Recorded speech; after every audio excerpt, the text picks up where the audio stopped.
Okay, hey folks, Mark Locklear here, and a quick screencast on Chapter 2. I think basically what I'm going to do is just walk you through loading the AP database. Real quick for Chapter 2, a large part of Chapter 2 is spent on MySQL Workbench.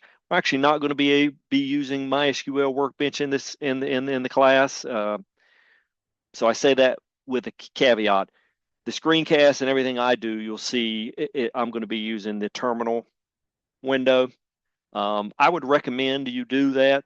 Couple of reasons.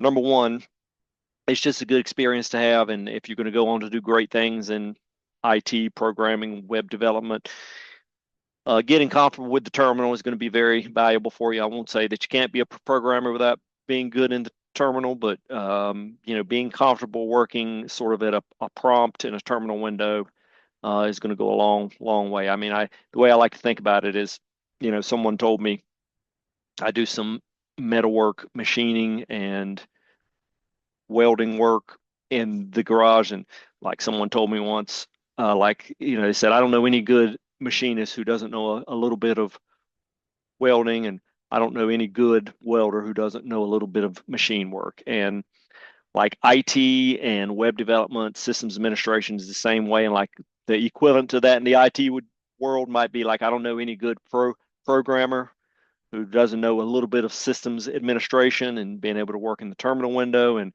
I don't know any good systems administrator who doesn't know a little bit about programming. So it's one of those skill sets you kind of need to have. So I would recommend doing it. That being said, you can use MySQL Workbench if you want. Again, I'm not going to cover it, and I'll give you limited support if you want to experiment with it. You can follow the instructions. Basically, all MySQL Workbench is a GUI. It sort of gives you a GUI interface for interacting with the database, running queries, all the same stuff we're going to do from the command line. But so that's reason number one. The other thing that would be a good reason for you to use it for DBA 210. I know a lot of you will be going on to take DBA 210 this summer.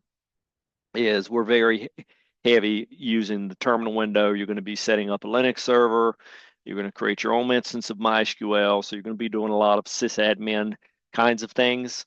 And that stuff can only be done from the terminal window there. We will cover MySQL Workbench sort of formally in that class.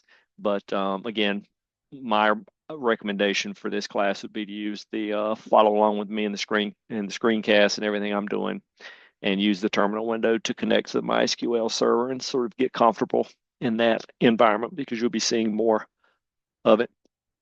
Okay, let me share my screen.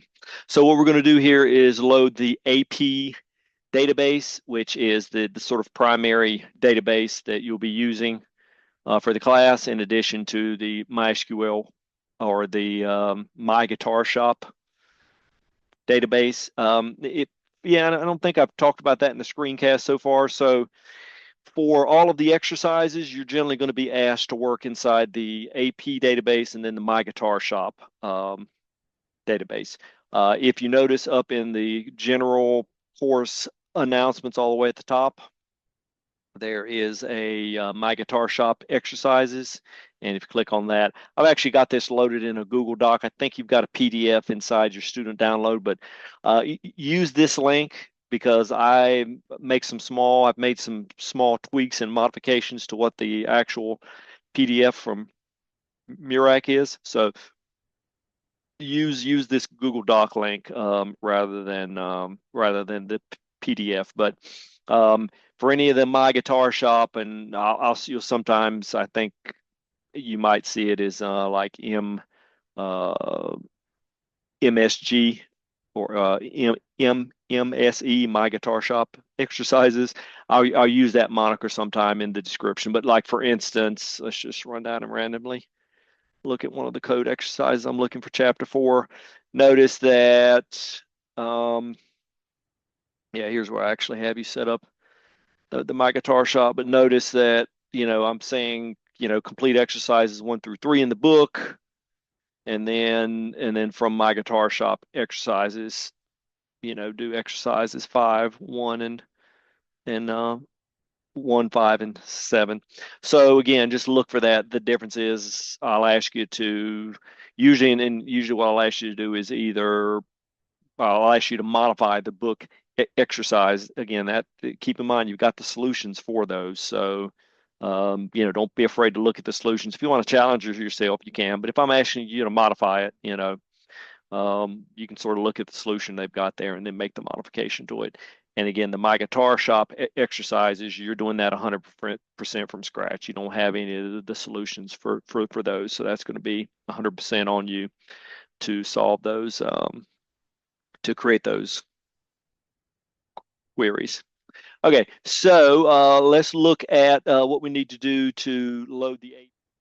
So now let's just sort of walk through logging in and then also loading the database. And I'm just going to run a few quick database commands just to make sure you're comfortable with that. So in my case, I have a student, I have a SSH. I have a student one account that I've created, so that's what mine looks like. But of course, yours is going to look like whatever your username is. So at this point, I'm logging in with my Linux password. And then just to log into MySQL, let me make sure you understand the difference in that. Just logging into MySQL, you're going to use this MySQL underscore U username underscore P underscore, or I'm sorry, dash U and dash P. Dash P stands for dash user. So what this is saying is, hey, I want to log into MySQL. Dash U student one says I want to log in with the student one user. And then dash P says I want to use a password or prompt me for a password. So I'm going to enter that.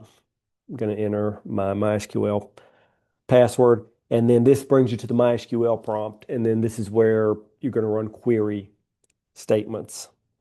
Um, Quick note, your Linux username and password is a completely separate user from your MySQL username and password. So when you initially logged in with the default password that I gave you, I have, again, two users, two default passwords set up.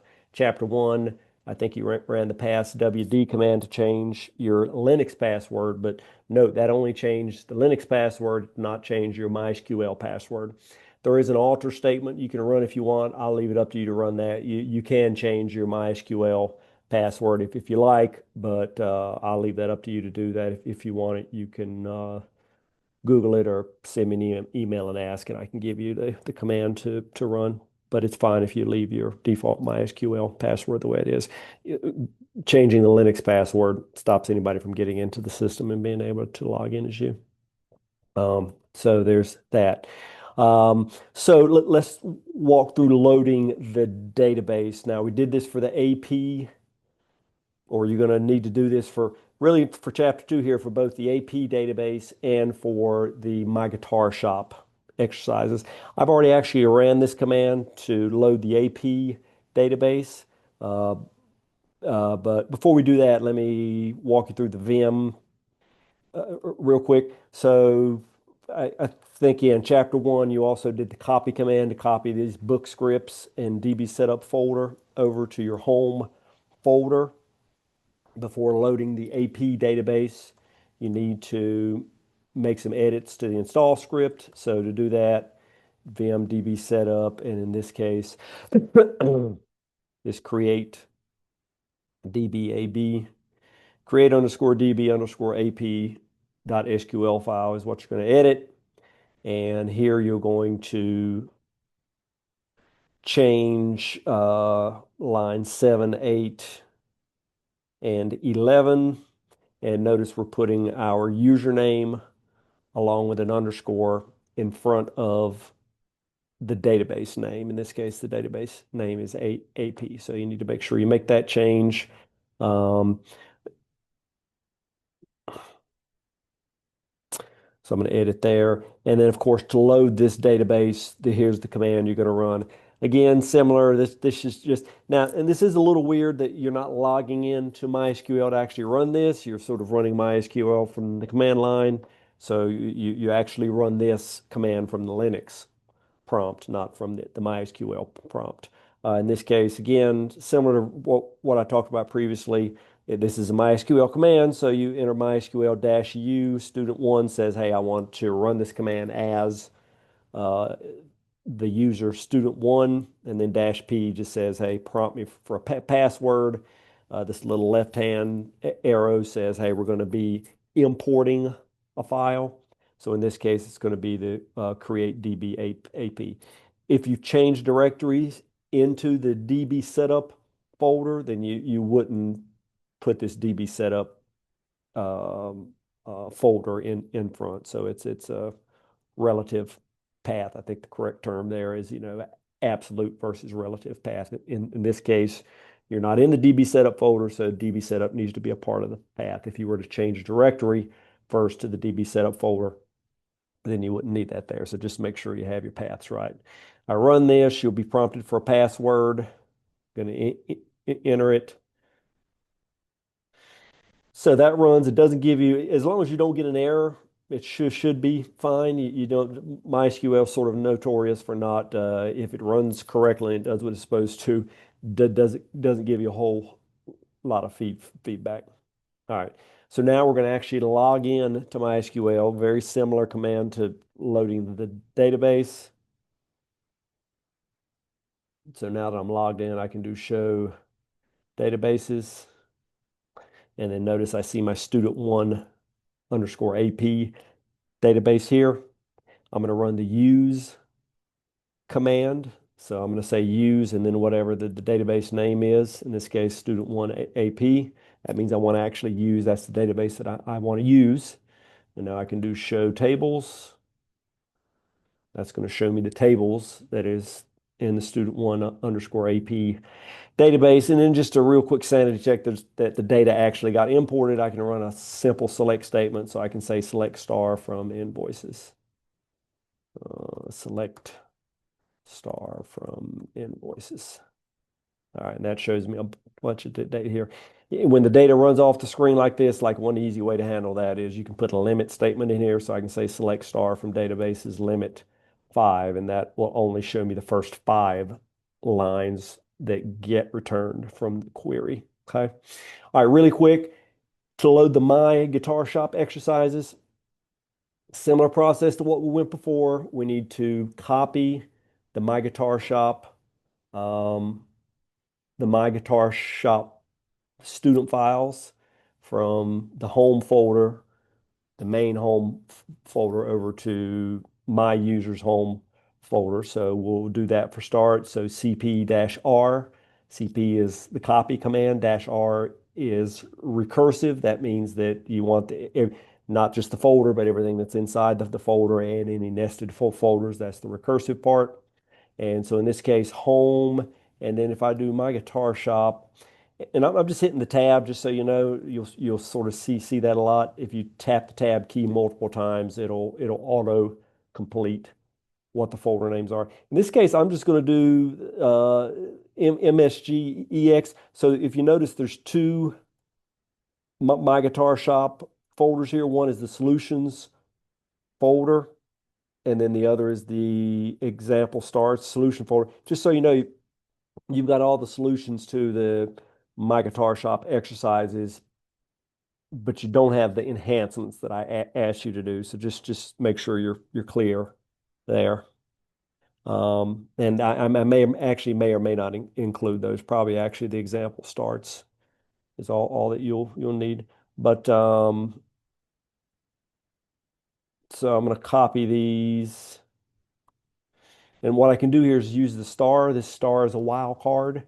Wild card means that it's just going to get anything. So in this case, it'll grab both folders and then copy them locally. And then this dot, don't forget to have this dot on the end. And the dot says, okay, where do you want to copy these folders to? In this case, dot means to whatever the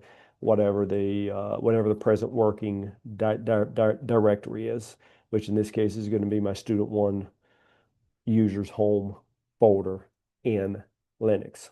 Okay. All right.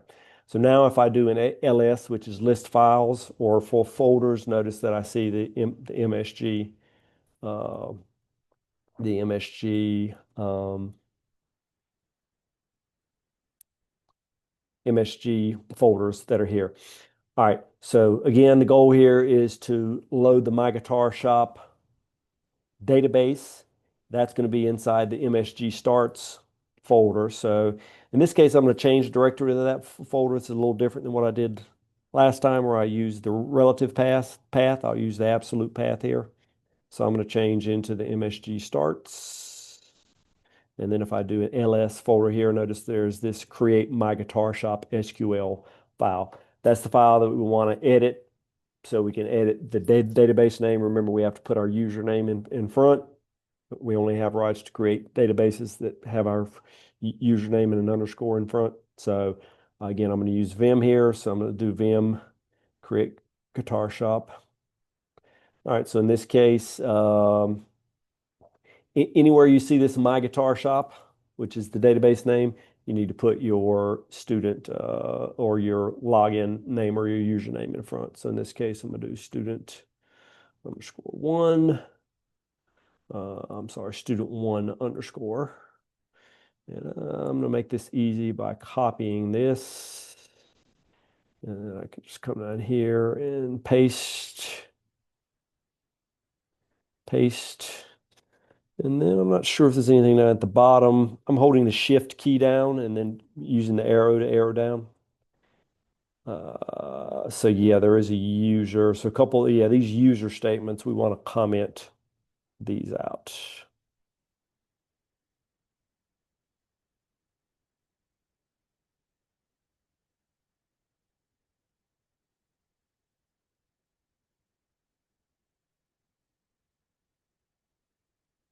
Okay, I've saved that. Now we want to load this database. So again, we're going to use the MySQL -u student one -p, and now our little left-hand arrow. And then we're using the create my guitar shop SQL file. Enter my password.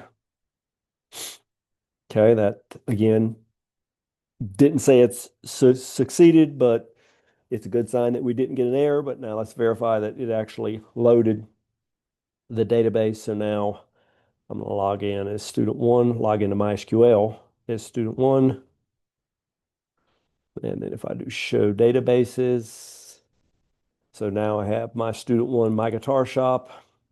So now let's actually use that database. And now we can do show tables. Okay, that looks good. And now we'll do a quick query just to make sure there's data there.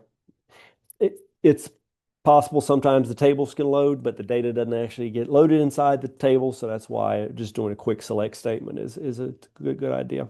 So I'm going to select star from orders and I'll limit 5. Select star from, forgot my from statement, orders, limit 5. All right, there we go. So we've got data. All right, so I think that is all. I think that's all I want to say. Okay, that's all for now. Good luck.